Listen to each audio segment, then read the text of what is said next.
Om Jnanatimirandasya Jnananjanam Shalakaya Chakshurunmilitam Yena Tasmai Shri Gurave Namaha Gurave Gaurachandraya Radhikaya Stadalaye Krishnaya Krishna Bhaktaya Tadbhaktaya Namo Namaha Narayanam Gurum Vande Sharanyam Bhakta Bandhavam Gauramanu Vishtam Purnam Radhadasyam Pradayakam Rupandugacharya Varyam Gurupamanjari Preshtakam Patita Pavana Karunyam Yugacharya Narayanam Vanchakalpatarubhyascha Kripa Sindhubhya Evacha Patitanam Pavanebhyo Vaishnavebhyo Namo Namaha Namo Mahavadanyaya Krishna Prema Pradayate Krishnaya Krishna Chaitanya Namne Gaura Twise Namaha Shama Sundara Shikanda Shekara Ismera Hasara Murali Manohara Radhikara Sikamam Kripanide Swapriya Charana Kinkarim Puru Tapta Kanchana Gaurangi Radhe Vrindavaneshwari Vrishabhanu Sute Devi Pranamami Hari Priya Vrindai Tulasi Devyai Priyai Keshava Sacha Krishna Bhakti Prade Devi Satyavatyai Namo Namaha Shri Krishna Chaitanya Prabhu Nityananda Sri Advaita Gadadhar Srivasadi Gaura Bhakta Vrinda Hare Krishna Krishna Krishna Hare Hare Hare Ramo Ramo Ramo Hare Hare. So first of all, I begin offering my most humble obeisances to the dust of the lotus feet of Paramardatama Shri Guru Pada Padma, Nitrila Pravishta Om Vishnu Pada Paramahamsa Parivrajagacharya Ashtotara Sata Srimad Shila Bhaktivedanta Narayana Goswami Maharaj Shila Guru Deva, and also to my most worshipable Shikshan Sannyasa Guru Nitrila Pravishta Om Vishnu Pada Ashtotara Sata Srimad Shila Bhakti Vijnana Bharati Goswami Maharaj, and to all Shri Rupananda Gauriya Guru Varga, to all Tridandi Sannyasis, Brahmacharis, Vaishnavas, Vaishnavis, and to all the assembled devotees here today, my most respectful obeisances. So by the causeless mercy of Srila Gurudeva and all Mahabhagavatas Acharyas, we are able to assemble here one more time. So I'll continue with the verse 37. Sri Riyat Padam Bhuja Rajascha Kametulasya Labdhapi Vakshasi Padam Kilabrita Justam Yasyaswa Vikshana Utanya Sura Prayasas Tadvadvayam Chattava Pada Raja Prapanaha. O Krishna, Brahma and other reputed demigods go to great lengths to achieve the merciful glance of Lakshmi Devi, who enjoys an eternal place on your chest without any rival. Yet she hankers so much for a portion of the dust of your lotus feet that she is willing to share it along with her co-wife Tulasi. The same dust is easily available to your devotee servants, and like them, we have also come to take shelter of this dust.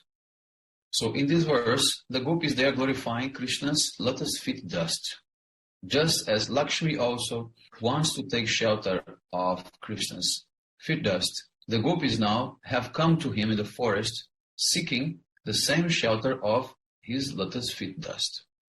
Now the commentary of Srila Jiva Goswami Pada Vaishnava Toshani. So Krishna is saying that, like me, you have also taken birth in a cowherd community. So why are you talking about touching my lotus feet? Krishna is saying that I am like you. There is no difference. We come from the same background. So anticipating such type of comment from Krishna, the gopis, they speak in a very humble way this verse. And they're hiding their eagerness to achieve their desired object. So what the gopis are saying? Lakshmi Devi attained place on the chest of Sri Narayana, but she wants the dust of your lotus feet. And she gave up the idea to be the only beloved of Narayana. And she wanted to become a maid servant. She also was even ready to accept being just one more of servants of your lotus feet. So it means that when she's serving Narayana's lotus feet, she's massaging Narayana's lotus feet, she's the only one who can do it. But if she wants to serve Krishna's feet, she will not be the only one. She has to divide and share with so many different maidservants. So, what is the position of this Lakshmi who wants to have the dust of Krishna's lotus feet? So, this is Lakshmi Devi, whose merciful glance is desired even by Brahma and other demigods. But now, gopis are saying, we also have the same desire of Lakshmi to take shelter of your feet dust. So in the Srimad Bhagavatam 10:8-19, Sri Gargacharya says, O Nanda Maharaj, your son is equal to Narayana, and he possesses the same qualities as Narayana. This way the gopis are saying, you are like Narayana. So therefore, we are worthy of being your beloveds. We also come from a very noble family. So therefore, we want to take shelter of your feet dust. You and Narayana have very exalted qualities. And Lakshmi and we gopis enjoy the status of beloveds. But still, we feel that we are in a very inferior position compared to Lakshmi. Lakshmi Devi compare the feet of Narayana with the lotus. And she wants their feet dust, his feet dust. But we have not compared your feet in this way. But still, we want their dust. So, in this way, the gopis, in this verse, they use the word Padam Bujaraja, means the dust of the lotus feet. Raja, the dust of your feet, means without lotus. So, the gopis are making a distinction now, that Lakshmi compares Narayana's feet with lotus, but the gopis are not comparing Krishna's feet with anything. So, Lakshmi desires the dust of Narayana's feet, and because they are attracted to them, because they are beautiful, soft and sweet like a lotus. But we gopis, on the other hand, we have surrendered to your feet only out of pure love, not because they have any of those qualities of being sweet or beautiful. So we are not desiring to enjoy anything of your lotus feet. That's the mood of gopis. So in the same way that Lakshmi Devi rejected everyone and selected Narayana, we also only worship you in the same way. But now Krishna is saying, if perhaps I have touched you even in a dream, I do not remember that.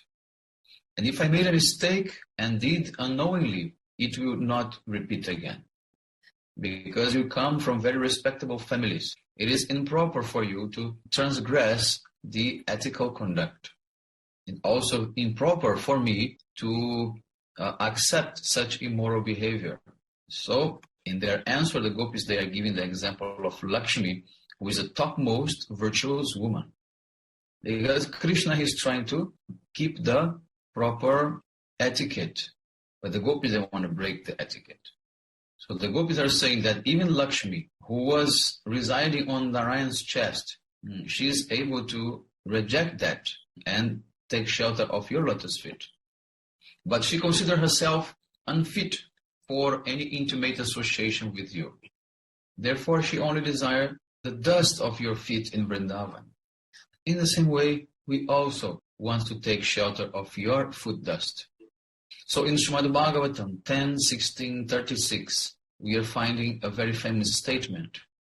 Yad vanchaya Shrir Lalana Charat Tapaha.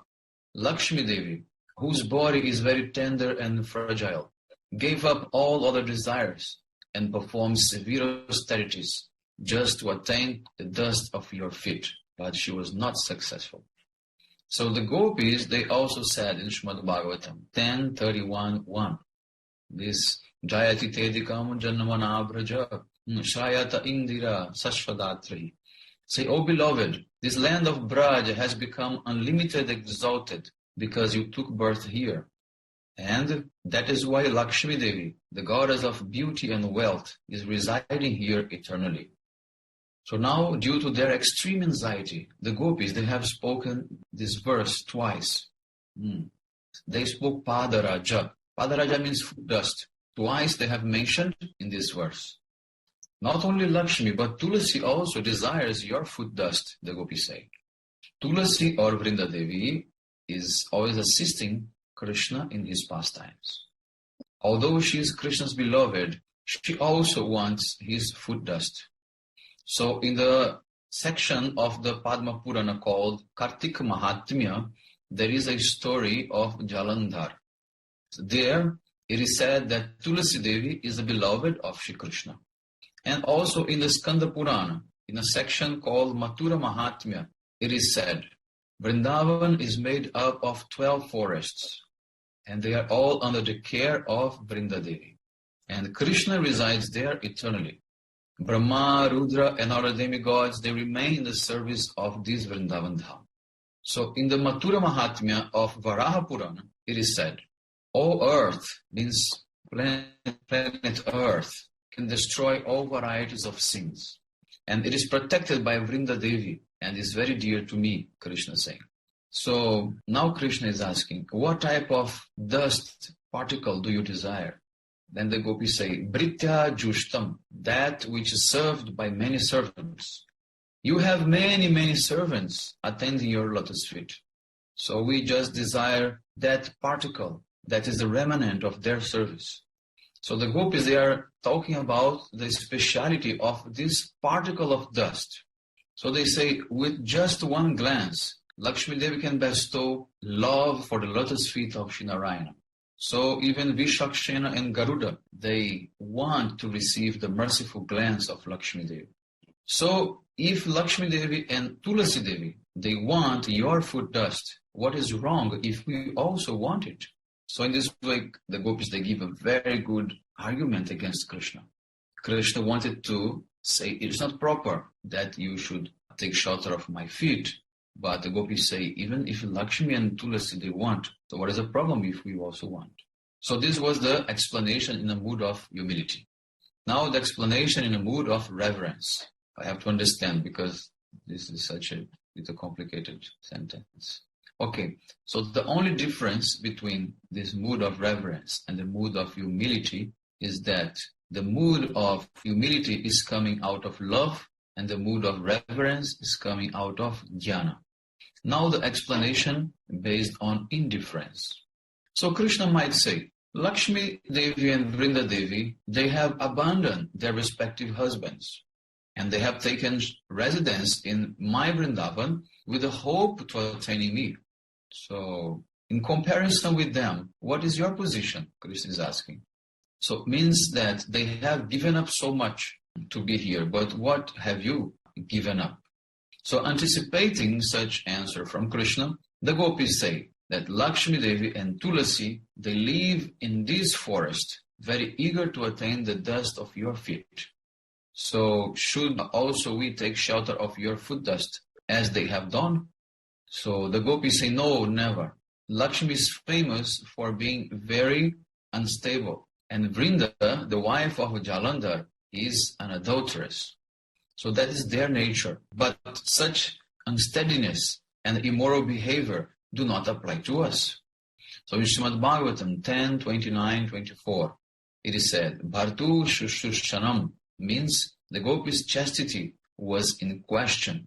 But this commentary showing indifference affirms their virtuous conduct. So in the mood of indifference, the gopis are actually disqualifying Lakshmi and Vrinda. Means they're saying that Lakshmi and Vrinda, they're not qualified. They don't have a good behavior, but we have good behavior. So now the commentary of Srila Vishwanatha Chakravarti Thakur. The gopis are saying, it is you who have accepted us as your beloveds, but we simply pray for the service of your feet. So Lakshmi Devi desires the dust of the lotus feet of Shri Narayana. So we also have taken shelter of your foot dust because you have the qualities of Narayana. So in Srimad Bhagavatam 10, 8, 19, it said, Narayana Samo Gunahi. It was spoken by Gargacharya, proving that you have the same qualities as Narayana. So in this way, we can say that we must be like Lakshmi. Now the gopis, they compare themselves with Lakshmi. Lakshmi Devi occupies the best place in Narayana's chest. but yet she wants for his feet dust, along with her co-wife Tulasi, who always should be placed on Vishnu's feet. So, but that place is crowded with men. So just to attain the foot dust, she has actually forsaken a beloved's natural bashfulness and accepted a lower position. Lakshmi prefers to be a maidservant rather than a sweetheart or a beloved. And we also desire the same. We also want to abandon our shyness and massage your feet along with your servants, Raktaka and Patraka. The Vrindavana Pulindi girls, they find the kumkum from the soles of your feet on the grass, and they smear their foreheads on it. So we also, gopis, want that same kumkum, and we are even willing to accept a very inferior position in order to obtain it. Narayana was very satisfied with Lakshmi, therefore gave her an eternal place on his chest. But you are Rasikshaka. Why you not give us a place on your lotus feet even for a moment? Argamuni has declared that you are like Narayana. So if you want to protect your reputation, just keep us on your chest. So in this way, gopis, they're expressing the gravity of their emotions. But Krishna might say, Lakshmi is very restless. So you should also be restless like her and visit the homes of the pious people. It means Krishna is saying, instead of coming here to serve me and do anything here, go to the house of pious people, do some good activities. So anticipating the joking words of Krishna, the gopis, they replied, one who calls Lakshmi Devi unsteady is a fool. She is not restless. She is actually supremely steadfast. Brahma, Indra, and other demigods who are like her sons, they have to endeavor so much to receive her merciful glance, because her merciful glance is full of parental love, and they know that no one can get any kind of prosperity without her merciful glance. Usually she does not even look at them, but somehow or other she is giving them, she is fulfilling their desires. So this is the end of the commentary of Srila Vishwanath Chakravarti Thakur. So we are going to stop here and continue next time. Panchakalpatarubhyascha kripa sindhubhyeva cha patitanam pavanebhyo vaishnavebhyo namo.